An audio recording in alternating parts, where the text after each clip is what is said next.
So we are here, happy to see you all.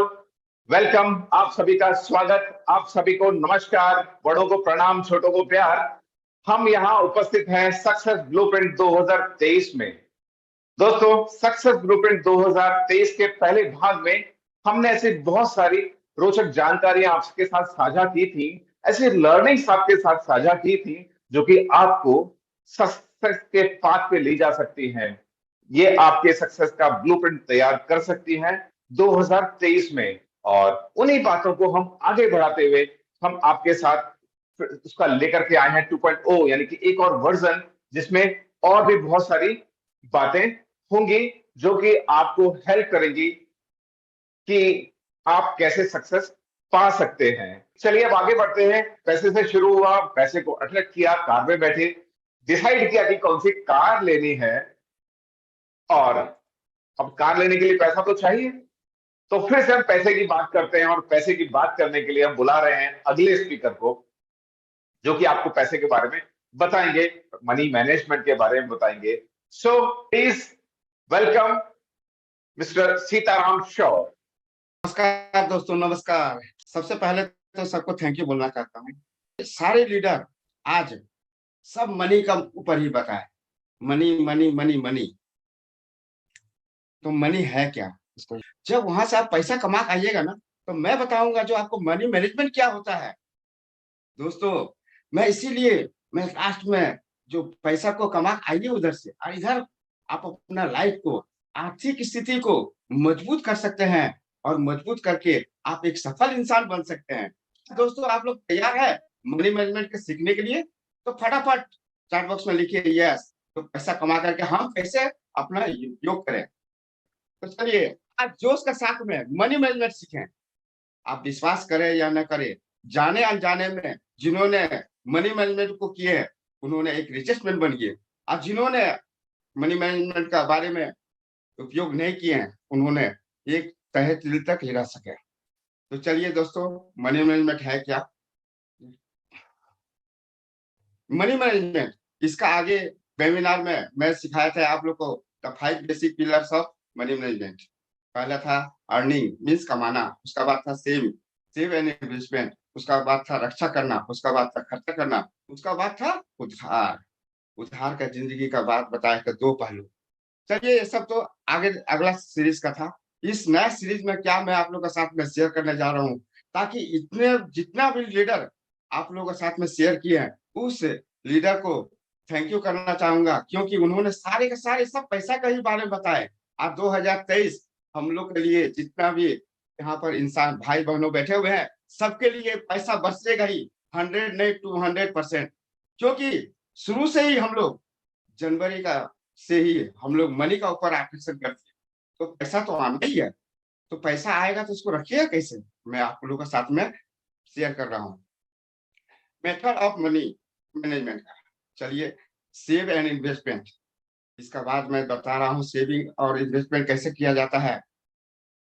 एक simple सा rule है, जो हम लोग पैसा लाते हैं और खर्चा करते हैं, ये आप भी करते हैं, हम भी करते हैं, सभी मिडिल क्लास इंसान ऐसे ही में रह जाते हैं। लेकिन दोस्तों, यहाँ पर हम आप लोगों के साथ में कुछ ऐसा उपयोग करने के लिए जा रहे हैं, ऐसा शेयर करने जा रहे हैं, ताकि अपने जीवन में आप लोग ला करके अपने आप को रिचेस्ट मैन बन सकते हैं। जैसे कि बहुत सा एक्सपर्ट, इकोनॉमिक्स एक्सपर्ट ने बताया है 50%, 30%, 20%। 50% क्या है? तो हम लोग का नेसेसिटी है, जो खर्चे वो काम कर सकते हैं, 50% डाल सकते हैं। आज जो 30% है वो हम लोग अपना वर्किंग में लगा सकते हैं, और 20% अपना सेविंग्स में रख सकते हैं।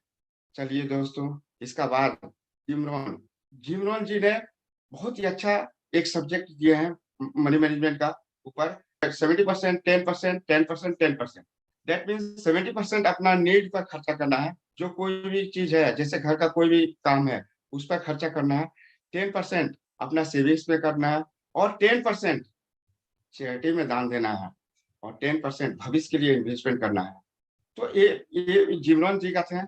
और इसके बाद टी टी हार्वेकर, जिन्होंने 6,000 के ऊपर बताए हैं।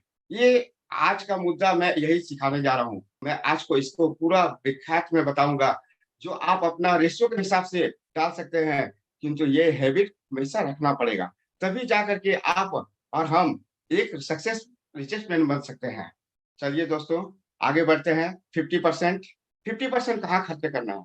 50% में जैसे कि होम का रेंट हुआ, फूड का खाने का, इलेक्ट्रिक बिल, स्कूल फीस और डेली एक्सपेंसेस जो है, ये सब हमारा 50% में आना चाहिए। ये कोई ज़रूरी नहीं है जो 50%, आप अपने हिसाब से इसको कंट्रोल कर सकते हैं, क्योंकि उन्होंने एक ही बात बोले हैं, जो आदमी जिस टाइप से करेगा उस टाइप से ही फाइनेंशियल वेल्थ होंगे। तो चलिए, इसका बाद होता है 10% लॉन्ग टर्म के लिए। लॉन्ग टर्म के लिए जैसे इंश्योरेंस, जैसे शिवाकांत सर ने बोला इंश्योरेंस करने के लिए, सोनाली मैम बोले कार के लिए, होम के लिए, फंड के लिए, ये सारे के सारे लॉन्ग टर्म में आते हैं। 10% हमेशा लॉन्ग टर्म के लिए रखिए। तीसरा नंबर होता है एंटरटेनमेंट। ये भी बहुत ज़रूरी है हमारा लाइफ में। मैरिज में जाते हैं, तो हम लोग क्या अनाप-शनाप पैसा खर्चा कर देते हैं। बर्थडे में जाते हैं, अनाप-शनाप पैसा खर्च कर देते हैं और एनिवर्सरी में भी बहुत उल्टा-फुल्टा पैसा खर्चा करते हैं। यहाँ पर वो सब को रोकना है। हमारा जो इनकम है, उसी हिसाब से हमारा इनकम के हिसाब से हम लोग खर्चा कर सकते हैं, सिर्फ 10% ही। अगर 5% कर सकते हैं तो बहुत अच्छा है। जितना कम कर सकते हैं एंटरटेनमेंट उतना अच्छा है। अगर बाय चांस अगर प्रत्येक महीना नहीं खर्च कर रहे हैं, तो मैन लास्ट का एंड में चाहे कभी भी साल में 1 बार अपने फैमिली के साथ में माउंटेन घूमने के लिए चल जाइए, कहीं फैमिली हॉलिडे में जाइए। उससे क्या हुआ, प्रकृति से आप मिलिएगा ना, तो प्रकृति कुछ ना कुछ आपको देगा ही। प्रकृति का काम है लौटाना, प्राकृतिक देती नहीं है, हमेशा लौटाती है। दोस्तों, इसके बाद आता है एजुकेशन, जो कि हम जितने भी लीडर यहाँ बैठे हुए हैं, जितने भी एजुकेशन का हिसाब से ही बैठे हुए हैं, क्योंकि उन्होंने पहले ही अपना एजुकेशन लिए हैं, मेंटर से लिए हैं, स्किल डेवलपमेंट किए हैं, ऑनलाइन ऑफलाइन कोर्सेज खरीदे हैं, बुक खरीदे हैं, सेमिनार में किए हैं। जैसे दीपक सर ने, अनिल सर ने, सोनाली मैम, सभी कोई अपने-अपने सेमिनार में जाते हैं और वहाँ से कुछ पॉजिटिव लेके आते हैं। जैसे कि हम लोग मंदिर में जाते हैं, तो क्या मंदिर में हमेशा पॉजिटिव एनर्जी मिलता है और वही एनर्जी आप लोगों के साथ में काम करता है। तो सेमिनार में जाना बहुत ही मस्ट है, चाहे कोई भी सुनने को सेमिनार हो, क्योंकि जब वहाँ पर जाइएगा तभी आपको समझ में आएगा जो कितना भरपूर एनर्जी मिलता है। जैसे बुक पढ़ना, जैसे रेशमी मैम ने बोली, जो बुक पढ़ना कंपल्सरी है, 100 नहीं 200% कंपल्सरी है। आज वॉरेन बफेट 9 घंटा किताबें पढ़ते हैं, शुरू से आदत बना के रखे हैं किताब पढ़ना। जैसे कि हम लोग, मेरा खुद का गुरु भूपेंद्र सिंह राठौर जी हैं, तो क्या मेंटर फीस नहीं देना होगा? देना पड़ेगा, यही एजुकेशन का। मैं तो बोलूँगा जो इसको कम से कम 20% अपना हिसाब से कीजिए, क्योंकि जब तक आप पढ़िएगा नहीं, तब तक आप कमा नहीं सकते हैं। और जब कमा नहीं सकते हैं, तो आप पैसा को अरेंज तो छोड़िए, कहाँ से कीजिएगा? तो सबसे बड़ा बात है मेंटर फीस देना, अपना आपको स्किल को डेवलप कीजिए। मैं भी कुछ ट्रांसपोर्टिंग और ट्रेडिंग काम करते थे, लेकिन मैं अपने आप को शिफ्ट किए।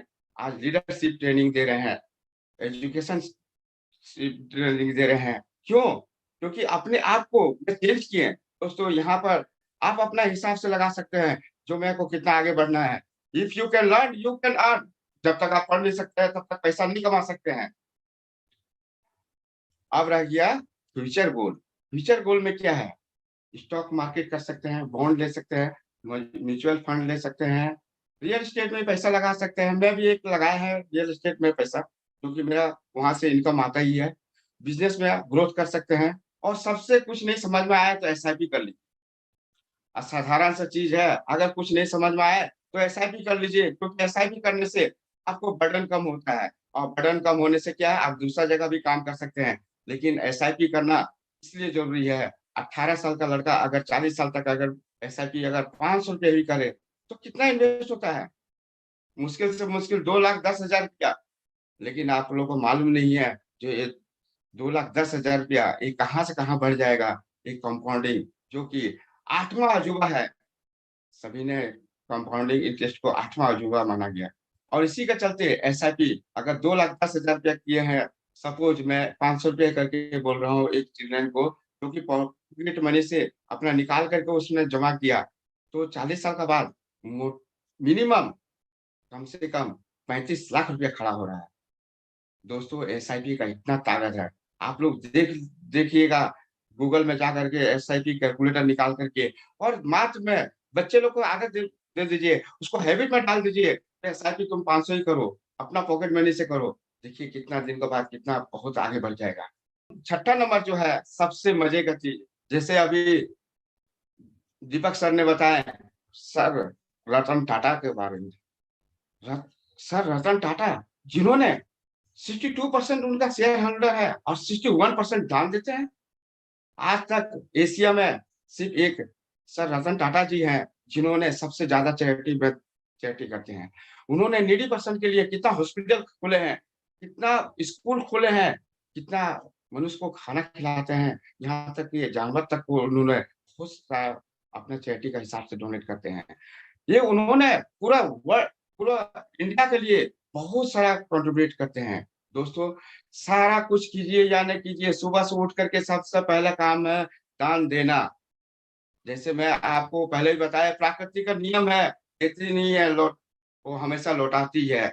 एक आम का बीज बोइए और उसका बाद वो आम का बीज आपको एक फल नहीं, दो फल नहीं देगी, वो कितने फल देगी जो आपका पूरा कुछ खाएगा, पूरा समाज खाएगा, कितने जगह जाएंगे। वैसे ही है दान।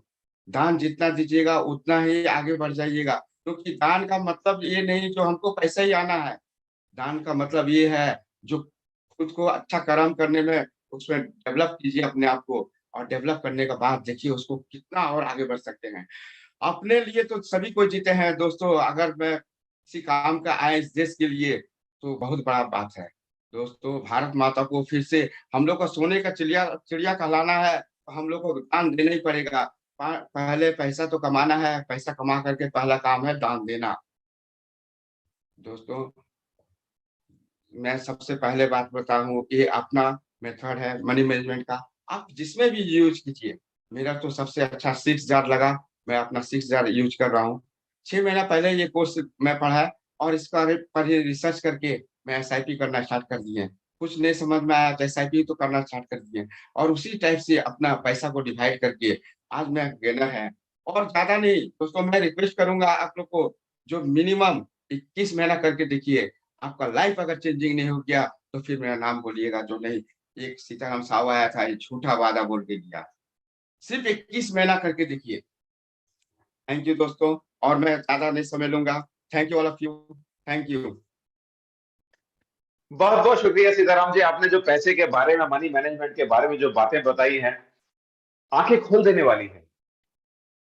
क्योंकि हम कई बार जानते तो हैं चीजों को, मैंने भी सारी चीजें देखी हैं कई बार, लेकिन हम इग्नोर कर जाते हैं। और मुझे फिर से जगा दिया, पूरी ऑडियंस को जगा दिया। हाँ, और यहाँ पे एक डिस्क्लेमर देना चाहूंगा, हमने यहाँ निवेश की बातें की हैं, एसआईपी की बातें की हैं, पहले भी स्पीकर शिवाकांत जी ने स्टॉक्स के बारे में बताया था। तो ये सारा निवेश जोखिम के अधीन है। अपने किसी अच्छे वित्तीय सलाहकार से सलाह करने के बाद ही निवेश करें।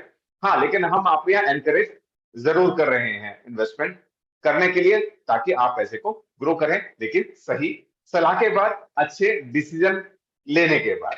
तो दोस्तों सीताराम सर के लिए क्लैप तो बनता है। इनफैक्ट मैं आप कहूंगा कि हमारे चारों स्पीकर ने जो स्पीच दी है उनके लिए क्लैप बनता है। So let me unmute all. आप सब लोग अनम्यूट करके क्लैप कर सकते हैं।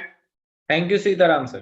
Thank you all of you. Sitaram sir, जय सीताराम सर, सीताराम जी सर, बहुत बहुत धन्यवाद। बहुत बढ़िया सीताराम जी, आपका आभार। बहुत बढ़िया, बहुत बढ़िया Sitaram ji and other speakers, thank you.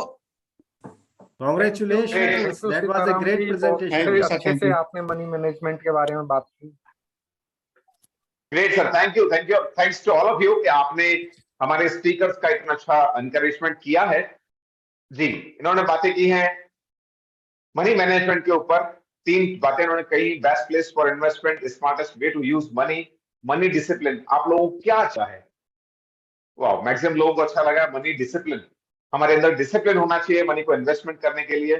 Great, maximum responses मुझे इसी पे दिख रहे हैं। Oh, mostly all of them, all of you, all of us. So this is about money discipline. Great. Thank you so much.